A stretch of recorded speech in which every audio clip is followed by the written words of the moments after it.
we want to dig into 2024, first of all. Right?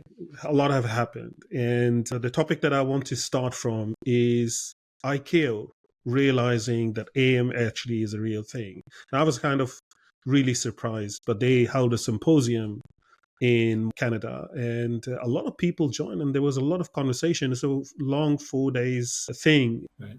And they're a Canadian-based organization, or what? It's International Civil Aviation Organization, and it's kind of like UN for aviation, and all of the countries participate.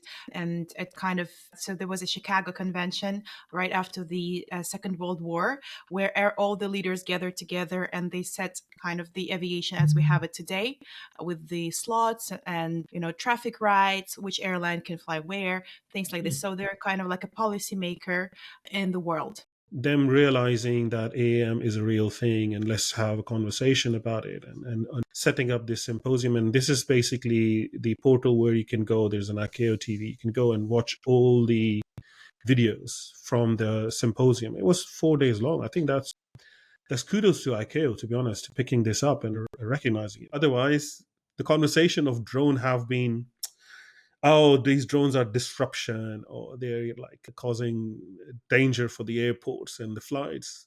So finally, the drone is not just a toy anymore. Yeah. So yeah, guys, what do you think about you? What's your view in ICAO doing that?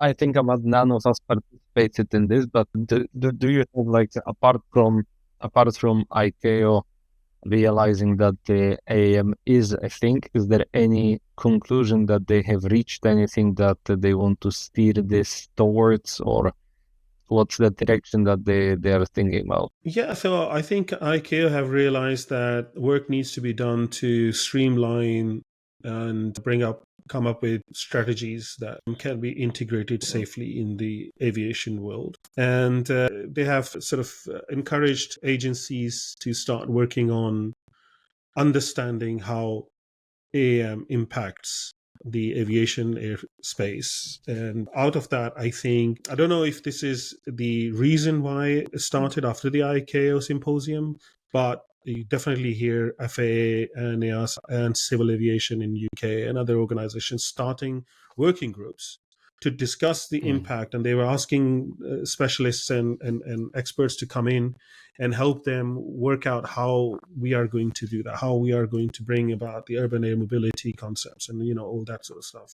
So I think that's a very good outcome, if you may, after these conversations. I mean, it's super interesting that it's happened this year, which is more than 10 years after the Uber Elevate white paper. And it is in the same year when Lilium, after 10 years of development, went bankrupt. And so it is interesting that, so much time had to pass for it to actually get recognized on that kind of scale. And at the same time, education of the public or of the general, let's say, industry is also just now picking up. We're having the Advanced Air Mobility Institute, which was founded in 2023, expanding globally in 2024, and their sole mission is the education. So while we who are in the industry feel like a lot of things are moving and we're seeing so much stuff going on, these kind of indicators show that this isn't the fact for the vast majority of people.